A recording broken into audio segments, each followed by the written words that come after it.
Continue our discussion with Unit 4 of Equity Valuation, and in this particular video we're going to take an example to talk about the distressed company valuation. So distressed company, we're going to look at an example of that.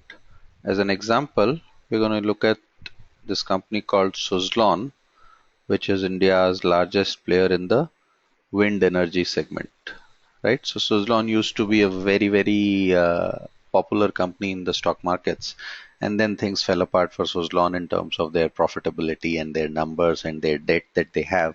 They practically went into default and are trying to carve their way out of that now, right? So we're going to try and use whatever we have learned so far in equity valuation on Suzlon. So let's assume that we're trying to value Suzlon over 10 years. Now, we don't have the leeway of going and evaluating it completely. So we're going to assume that the DCF value we calculate is similar to the current market cap. Market cap is, let's say, 9,600 crore. That's what we get as our DCF value. So we are saying 9,600 crore is DCF value of going concern, right? That's the value we are getting for going concern. Now we need to find the probability of default for this company, and we need to find the distressed sale value for this company, correct? For the probability of default, we need to find out what is the credit rating of this company, and distressed sale value will be available from the balance sheet of the company. We are going to look at the balance sheet and try and identify if the company is going to be able to make anything out of a distressed sale, right? If something goes wrong and the company sells itself, what is going to happen there? So let's understand the probability of default. As of October 27, 2017, CARE had upgraded Suzlon's ratings to investment grade BBB. Right, so CARE BBB rating assigned for fund-based long-term bank facilities and fund-based working capital limits. So the credit rating for Suzlon has been improved to BBB. Now, what are the default probabilities over 5 years for a BBB rated bond? This is 2.5%. Over 10 years, this is about 4.25%. So we are going to look at over 10 years, what is the default probability? That's 4.27%, approximately 4.25%. So that's the probability of default, right? That's basically the first equation that arrives at our end. The second part is basically looking at the company's financial statements and trying to identify what happens if the company were to default. So that's the 2016 annual report excerpt balance sheet for Suzlon. And what you see here is the asset side. So we said that your non-current assets will sell at, let's say, about 50%. So that roughly 3,000 crore will give me approximately about 1,500 crore. And let's say all your current assets, which is about 7,000 crore, will sell at about, let's say, 70% or 80%. So 7,000 crore, 80% is going to give me approximately 5,500 crore. Combined, the distress sale value is going to be about 7,000 crore, right? So that's the total 7,000 crore out of the 10,000 odd crore kind of assets that are going to come out. Now, what is going to happen is on the liabilities side, you will see what are the liabilities. So your long-term liabilities itself are 9,000 crore. Your short-term liabilities are 7,300 crore.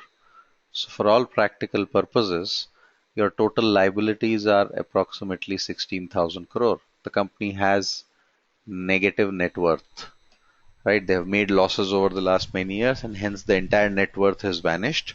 The company cannot at this point of time repay its liabilities, even if it gets 100% of its value here. In a distress sale, it is not going to get 100% of value. So 7,000 minus 16,000 will mean a negative value for equity holders. In other words, distress sale value for Suzlon is going to be zero, right? So distress sale value is zero. Probability of default is 4.25%. Current DCF value we assumed was 9,600 crore. So probability of default into distress value plus 1 minus probability of default into DCF value. That's what we find. So effectively your number is going to be 0 plus 96% into 9,600 crore. So approximately about 9,200 crore approximately is what is going to be the value of this company. That is exactly how you would go about applying a distressed sale value for a company like Suzlon, right? So that's basically what we did. We basically just need to find out the credit rating of a company, and we need to be able to look at the balance sheet and take a broader call in terms of whether we think the company will be able to survive the entire turmoil, and what price will it get in case it sells itself out at distress, right? That's the data. Now, in relative valuation, so far we were doing DCF. In relative valuation, it may be a desirable idea to either compare the company to other distressed companies, but a large number of distressed companies may not be available with us. So there are two adjustments that can be done. First is you use the same method as DCF, adjusting the relative value for a probability of default, right? So whatever is the relative valuation into probability of 1 minus probability of default plus probability of default into distress value. The second part is the same, right? Alternatively, we could subjectively scale down the valuation. So for example, if a firm trades at 8 times EV by EBITDA, a distressed firm could trade at 6 times, right? Now that's a subjective scaling down. So sometimes it could be erroneous. But practically we could do this as well, saying that, look, there are 75% chances that the company is going to survive. So instead of 8 times, I'm going to give 6 times enterprise value to EBITDA today, right? So either of these two methods could be used. We're going to try and use the first one. The basic understanding is that in general, possibility of using enterprise value to sales or enterprise value to EBITDA would make more sense, because you may not have positive earnings or book value. So for someone like Suzlon, you're making losses. If you're making losses, price to earnings goes out of the window. And if your book value is negative, then price to book also goes out of the window. So you are going to look at primarily EV by sales or EV by EBITDA. In a lot of the cases, even EBITDA might be negative, right? So you are relying primarily on something like enterprise value to sales, right? Now, what you do is you go and find other companies in the sector. Let's say you find other companies in the power sector and infra sector, and try and find out what is the enterprise value to sales that each of these company has. And let's say you arrive at that the sector average is 2 for enterprise value to sales, right? So assume that steady state enterprise value to sales is 2. If you look at 2016 sales of Suzlon, that's about 9,500 crore. So 2 times of sales is enterprise value. Sales into 2 is enterprise value. So enterprise value is 19,000 crore. From this, you remove the long-term debt.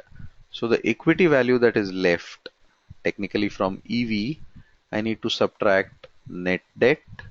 What is left is the equity value. Equity value multiplied by probability of 1 minus probability of default plus 0 into probability of default. So that's again going to be approximately 9,300 to 9,400 crore kind of a value, rupees, right? Obviously it hinges on this valuation. Enterprise value to sales is 2.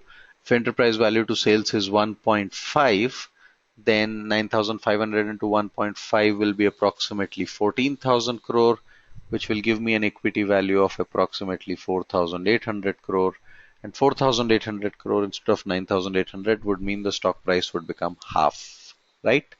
So that's the adjustment we typically end up doing in relative valuation, where it's similar. It's just that instead of the DCF value, we are going to take the relative value. Instead of DCF value in our equation, we're going to take the relative value of the equity value we derive using relative valuation, and that's going to be our primary method, right? So let's do a quick summary of the stressed company valuation. Distress may not be restricted to small firms. Larger firms may also face the prospect of a default. Default probabilities have to be ascertained using credit rating. So it is important to understand what is the credit rating of the bond. If credit rating is not available for a company, then in that case, you are going to try and look at similar firms and what is the credit rating for similar companies. Companies in the same sector, same size kind of a number. Both DCF and relative valuation numbers have to be adjusted to this probability of default. Usually in distressed companies, distressed sale values are negligible because that's the first premise. You are in distress because you're not able to give or pay off your liabilities, right? So distressed sale value for equity holders usually ends up becoming zero. So the second part of the equation, more often than not, is zero, right? We have to be careful using this. So simple three stages: do your valuation, just like we were doing so far. Find probability of default based on credit ratings and find distressed sale value, which in the absence of anything, you can just take the assumption to be close to zero. You're not going to get anything if the company is in distress, right? That's basically it with distressed company valuation. Couple of quick questions. What adjustments can be made for distressed companies while doing relative valuations?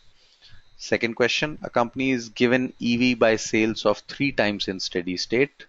Its sales is rupees 3000 crore and net debt is rupees 4000 crore. Assuming probability of distress is 20% and distress value, sale value is 500 crore, what is the value that you arrive using relative valuation adjusted for distress, right? That's it in this particular section. Thank you.